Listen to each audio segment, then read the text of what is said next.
Pórtico. Una puerta abierta al mundo de la cultura.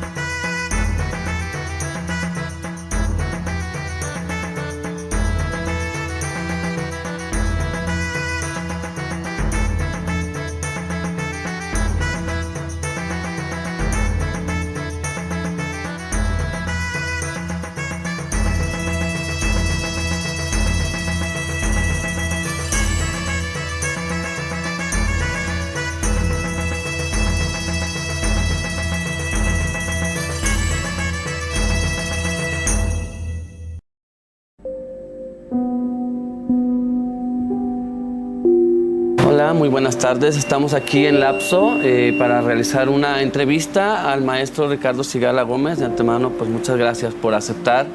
En este homenaje al aniversario luctuoso del maestro emérito, doctor Vicente Preciado Zacarías, hijo ilustre de Zapotlán.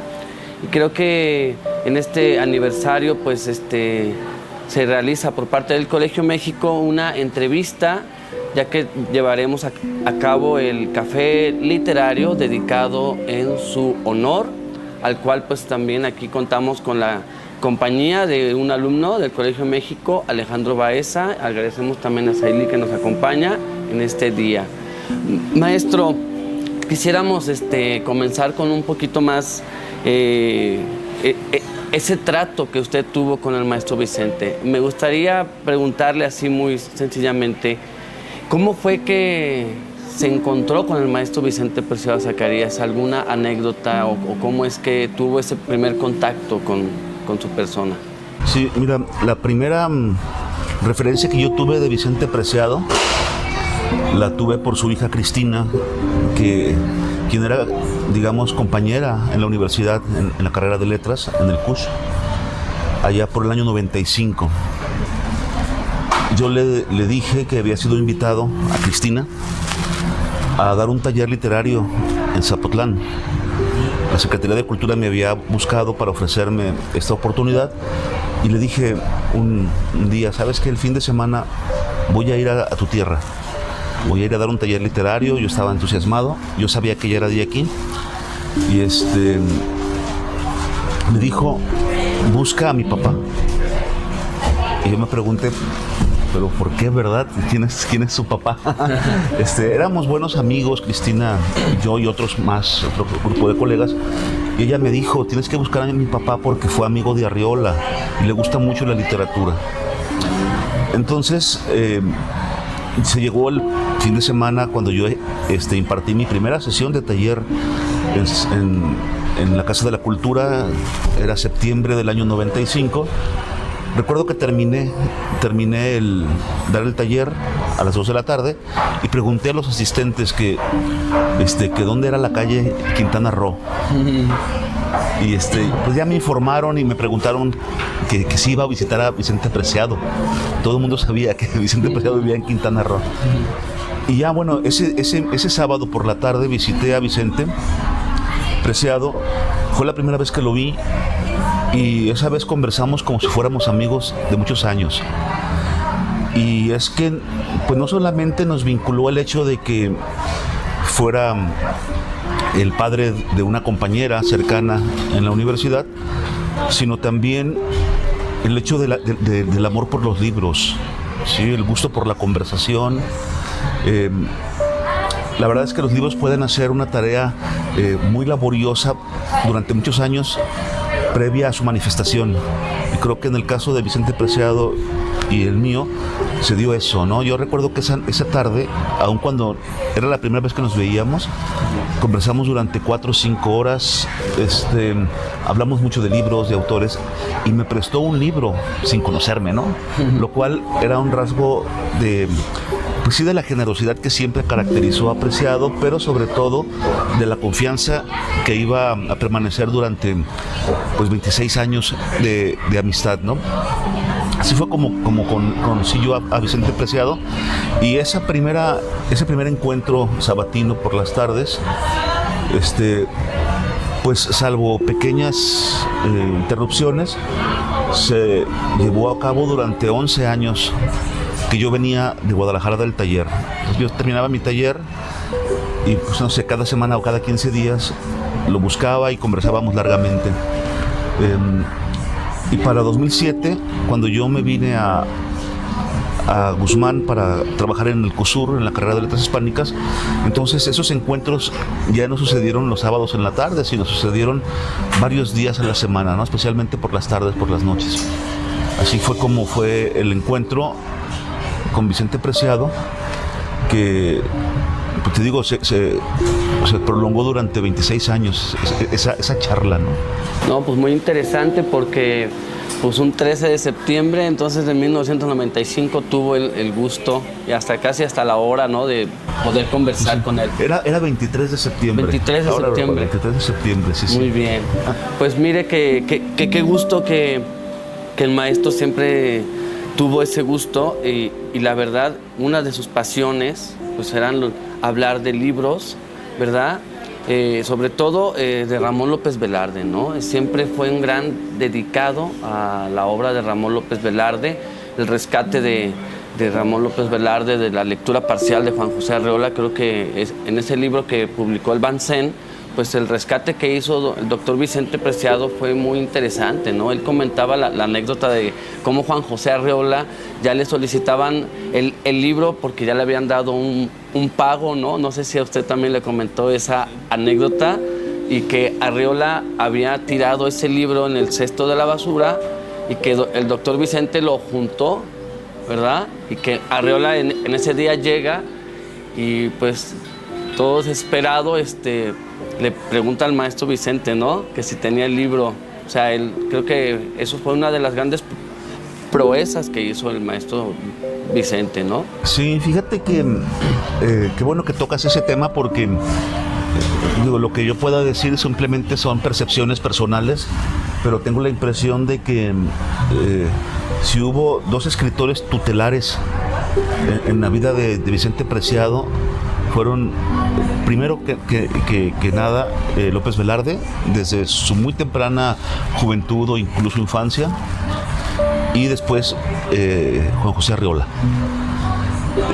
Son dos escritores tutelares que conforman, digamos,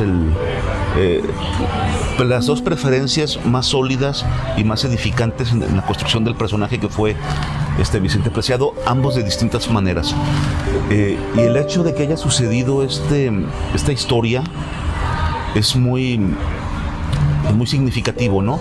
Que el último libro que escribió Juan José Arreola fue escrito, digamos, en la cercanía de Vicente Preciado. Vicente Preciado, en Apuntes de Arreola en Zapotlán, cuenta cómo lo veía zozobrar en la escritura, ¿no? Lo veía zozobrar, lo veía empeñándose en tener que cumplir, y él decía que ya había pasado su época de escritor. Pues Vicente Preciado salvó ese libro, como tú bien lo dices, de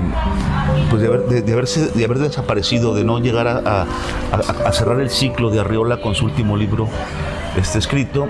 Pero curiosamente, este libro fue rescatado 2 veces por Vicente Preciado. Exacto. Uno, cuando lo saca del cesto de la basura, en ese acto de desesperación de Arreola, de sentirse incapaz de escribir el libro.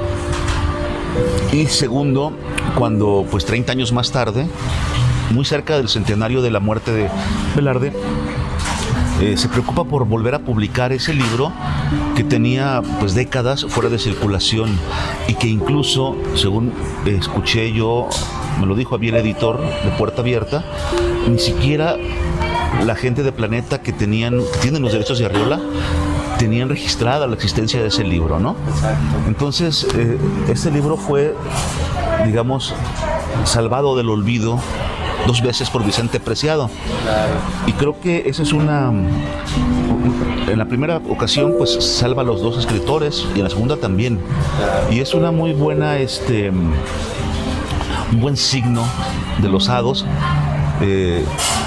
y también una semántica muy interesante del rol que jugaron ellos y lo que esos dos escritores tutelares con Vicente Preciado, y de lo que Vicente Preciado era capaz de hacer desde una tribuna distinta, ¿verdad? No el del escritor de poesía o de ficción, sino el escritor, más bien en este caso el preservador de la memoria de sus escritores tutelares. Claro. También fíjese que por ahí creo que me comentó el doctor Vicente en esa plática que tuvimos antes de que falleciera. Yo lo alcancé a ver, creo, en el aniversario de Ramón López Velarde, que estuvo aquí en el centro histórico, dio un discurso y por ahí yo tuve la oportunidad de irlo a visitar. Me comentó que ese libro lo encontró con la esposa del doctor Elizondo, que fue la única que tenía esa edición de Arreola, del de Bansen. Entonces fue como Vicente volvió a rescatar, a reeditar esa obra, ¿verdad? Sí, la verdad es que el doctor tenía ya varios años con ese libro y con esa, digamos, pues, inquietud, ¿verdad? Y encontró un buen momento en la cercanía, como te decía, del centenario de la muerte de López Velarde, y también que había hecho una conexión muy favorable con el editor Miguel Uribe Clarín, que es el editor de Puerta Abierta, quien finalmente lo publicó. Vicente Preciado decía: nos adelantamos a las celebraciones del centenario de la muerte más que nadie. Y sí es cierto, se adelantó un par de años, y además ese libro se presentó en el Teatro Hinojosa, en Jerez. En Jerez se presentó en la tierra de Ramón López Velarde en diciembre de 2019, que fue, como decía, un par de años antes del centenario, pero pues que fue un acto completamente López Velardiano. En el teatro de toda la vida de López Velarde, en su ciudad, con la gente importante, digamos, cercana a López Velarde, ahí en Jerez, y sobre todo también con Fray Rubén. Wow. Fray Rubén promovió esa presentación y la facilitó, la favoreció. Entonces, pues las conexiones empiezan a darse y siempre están ahí presentes, ¿no? Claro. A partir de ahí también hay una faceta o dos facetas que me gustaría tocar. Una es la del editor crítico, ¿verdad? Tenemos a un doctor Vicente Preciado que rescató obras de muchos autores, no solamente esta obra de Juan José Arreola.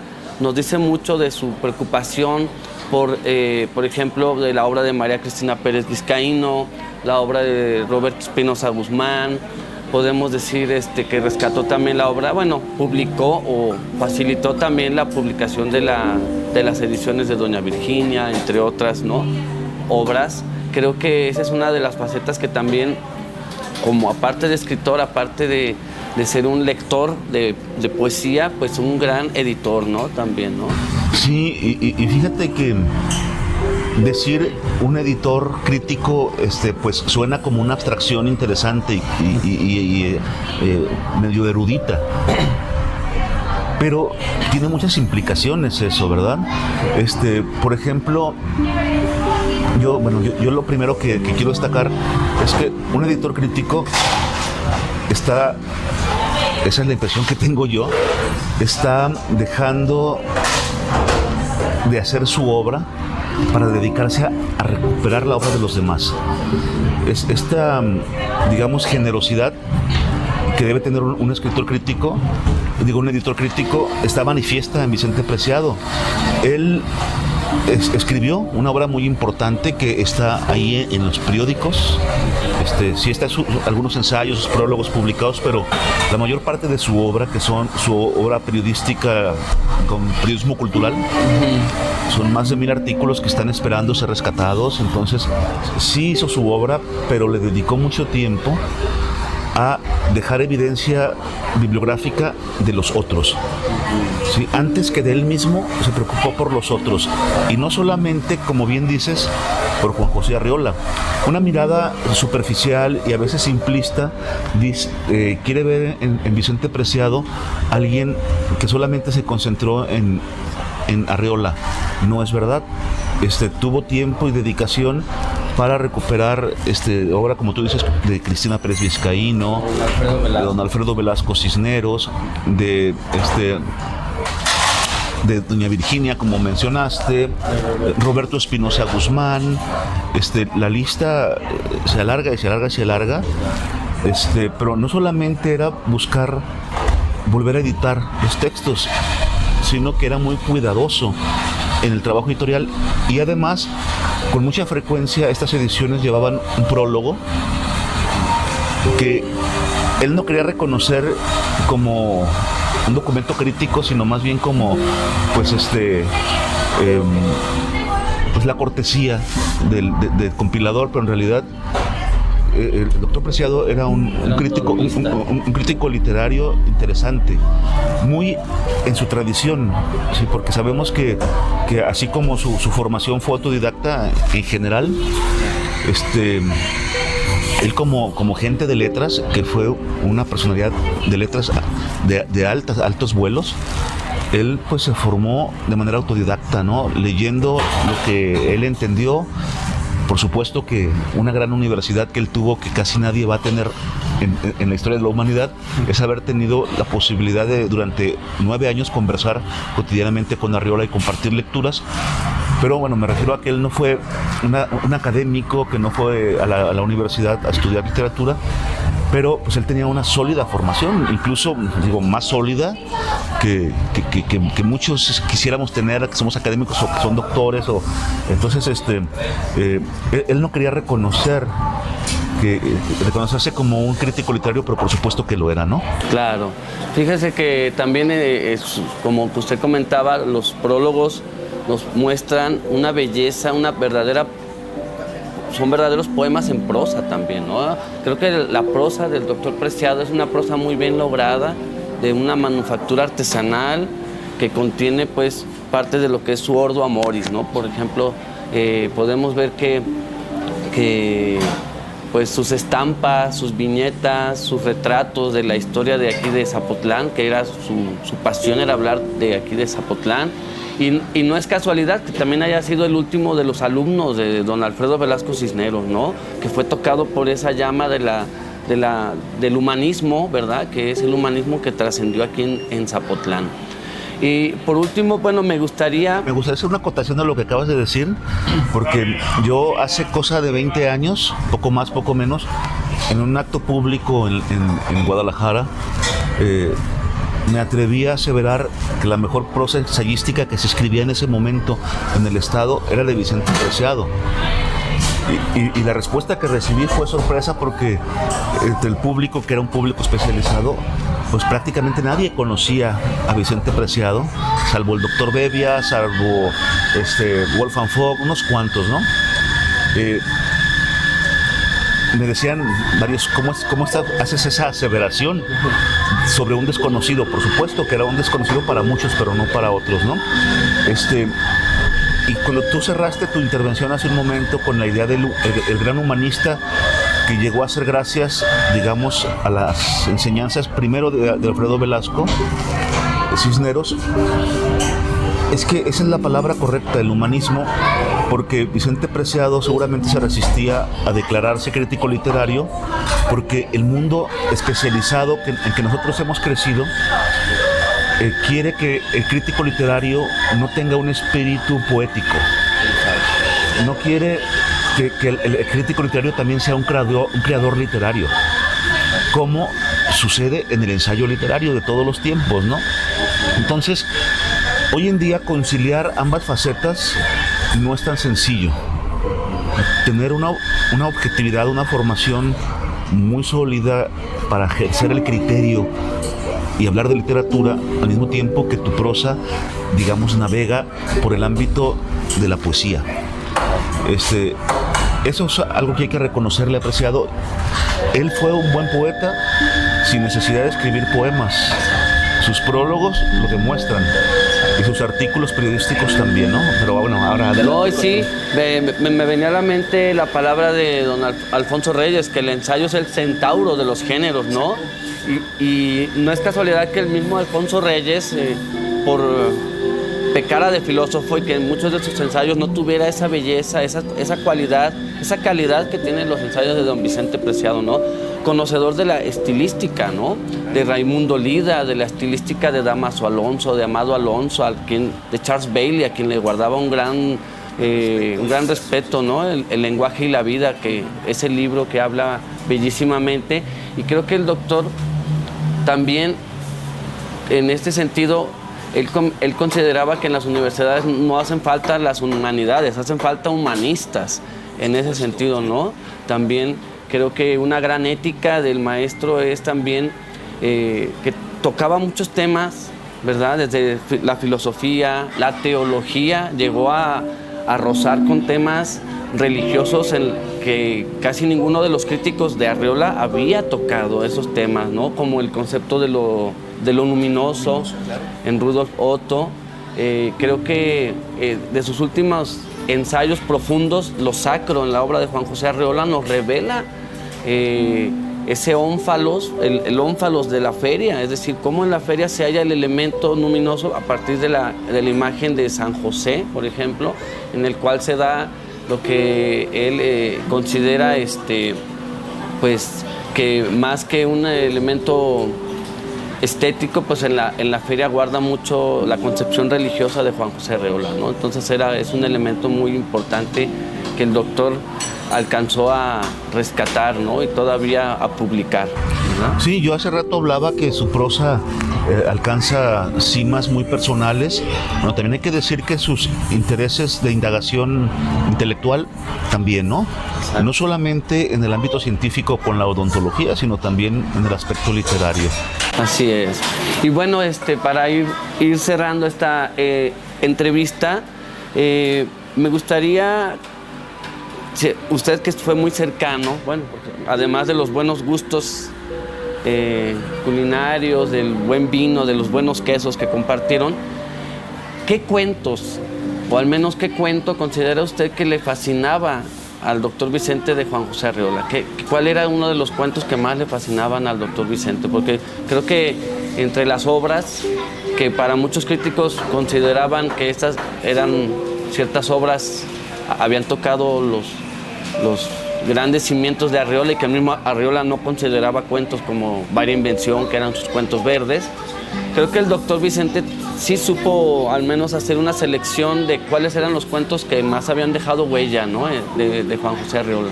Sí, mira, el doctor Preciado, sobre todo en sus últimos años, tenía esta manía arriolina de decir: el mejor cuento de Arriola es este, o el mejor filósofo es este. Y por supuesto que cuando cambiaba de estado de ánimo o era otra temporada, decía que era el mejor cuentista, o el mejor cuento, o el mejor filósofo. Pero digamos que ese es un rasgo, digamos, de su euforia, de su emoción por ciertos temas, por ciertos tópicos, ¿no? Yo, por los años de conversación que tuve con Preciado, yo siento que uno de los cuentos que él más apreció de Arriola es Pablo, ¿sí? Y obviamente que cuando uno dice Vicente Preciado valoraba este cuento, es porque no solamente lo valoraba Preciado, sino también Arriola. Porque todos conocemos del proceder ético de Preciado, que siempre puso, sobre todo pues en las últimas décadas de su vida, digamos como una autoridad muy especial, la opinión de Arriola, ¿no? Los que leemos la obra de Preciado sabemos eso, y quienes lo escuchamos hablar también. Entonces, evidentemente, Pablo era un texto importante para Arriola, y lo fue también para Vicente Preciado, ¿no? Platicamos en muchas ocasiones en la mesa, en el ónfalos que le llamaba yo, a esa mesa donde nos reuníamos, de este texto que se llama Profilaxis, que es una miniatura. También hablamos mucho de ese texto. Pero yo tengo la impresión de que el texto que, al menos en las últimas, digamos, década y media, 2 décadas, más vinculaba el espíritu Arriola y Preciado era Pablo. Claro. Por este tema, pues, la relación con una divinidad, pero una divinidad no establecida institucionalmente, una divinidad, digamos, cotidiana, que se da el tiempo de leer las cartas así de un cualquiera, ¿no? Así es. No, pues creo que por eso en el muro del Colegio México se encuentra junto a Juan José Arriola el humanismo trascendente, el rostro de Vicente Preciado Zacarías dentro del elemento agua. ¿Por qué? Por la profundidad. Justamente el elemento agua nos habla de la profundidad, de cómo se zambulló, pues, Vicente Preciado para comprender y escuchar a Juan José Arriola, ¿no? Creo que los apuntes de Arriola, a pesar de que al principio usaba una grabadorcita, después declinó y andaba pues con una libreta siempre atrapando al vuelo los pensamientos de Arriola, ¿no? Todos sabemos que Arriola era un libro oral, y toda esa oralidad creo que la supo trabajar muy bien el doctor Vicente en esta última edición, con la ayuda de Cristina, que dejó un índice onomástico muy bien. Creo que eso habla de un trabajo de gran dedicación por comprender a Juan José Arriola, ¿no? Por comprender esa visión filosófica, esa cosmovisión que llena toda una serie de lecturas y de hábitos, ¿no? Porque también la memoria, la mnemotécnica, que también él usaba como los griegos. Los griegos en el banquete de Platón siempre regresaban a la memoria de lo que habían dicho, y creo que el doctor Vicente también era un gran, usaba el recurso de la memoria. Sí, yo creo que Vicente Preciado fue el último gran memorioso, no sé si de Zapotlán, creo que quizás del país, ¿no? Porque nosotros todavía vimos y recordamos a estos memoriosos como Hugo Gutiérrez Vega, a Carlos Monsiváis, José Emilio Pacheco. Toda esta, creo que fue la última generación de memoriosos. En parte porque era la tradición, pero sobre todo porque todos eran discípulos o admiradores de Arriola, que fue un maestro oral. Entonces, esta herencia memoriosa, del maestro oral, pues no congenia con la vida cotidiana. Nosotros que cada vez nos atenemos más a los dispositivos que a la memoria, de hecho es mal vista la memoria en la educación. Eso nos pone en una época distinta, y estos personajes ya, digamos, forman parte de la historia. Sin embargo, el hecho de que sean parte de la historia no quiere decir que han sido superados o que ya no nos comunican. Yo tengo como una de mis certezas que Vicente Preciado nos enseñó en Zapotlán que ser humanista a la antigua, que es una forma muy positiva de decir ser humanista, es posible. Yo pensaba que esos personajes que al mismo tiempo eran científicos y artistas, que tenían una sensibilidad estética al mismo tiempo que un compromiso con la verdad, eran, digamos, utopías del Renacimiento, ¿no? O incluso del mundo griego, que eso ya no podría suceder. Pero Vicente Preciado nos enseñó en la vida cotidiana de que eso era posible y de manera natural. Los que leímos sus columnas cada semana durante 3 décadas, lo sabemos. Los que lo escuchamos conversar alguna vez, los que fuimos sus alumnos también, ¿no? Esta evidencia de que uno puede ser humanista a la antigua sin ser arcaico, porque Preciado no era arcaico. Era impresionante cómo se paraba en una plaza, en una escuela, y empezaba a hablar de un tema y cautivaba hasta el pasante ocasional, ¿no? El paseante ocasional. Esa capacidad de cautivar a cualquier persona, lo pone como, pues, algo tan actual como Internet, ¿no? Claro. Sí, entonces, para nada era arcaico, y esa es una enseñanza que tenemos que aprender de él, ¿no? Sí, eso le viene por el carácter enciclopédico de Juan José Arriola, ¿no? De ir a buscar una palabra, ir al diccionario, ir a una referencia histórica, geográfica. Y creo que de esos enciclopedistas como los franceses, como Diderot, esos grandes revolucionarios que hicieron la cultura, creo que el doctor Vicente nos deja esa referencia, ¿no? De que siempre nos mandaba al diccionario, nos mandaba a buscar una obra o nos decía algún libro que no habíamos leído, alguna referencia oculta, alguna clave hermenéutica para comprender. Y yo creo que en ese sentido, pues, él nos deja un gran legado y supo apreciar este bello valle de Zapotlán. Bueno, pues agradecemos al maestro Ricardo Cigala, que fue un gran compañero, amigo también, fraterno del doctor Vicente Preciado Zacarías. Gracias por la entrevista. De antemano, pues en este homenaje al doctor Vicente Preciado Zacarías, esperemos que se siga contribuyendo al rescate de su memoria, de su acervo y sobre todo de su gran cultura. Esperemos que así sea, sí. Y muchas gracias por la invitación a conversar, es un gusto. Gracias, como siempre, maestro. platicar contigo, Axel. Gracias.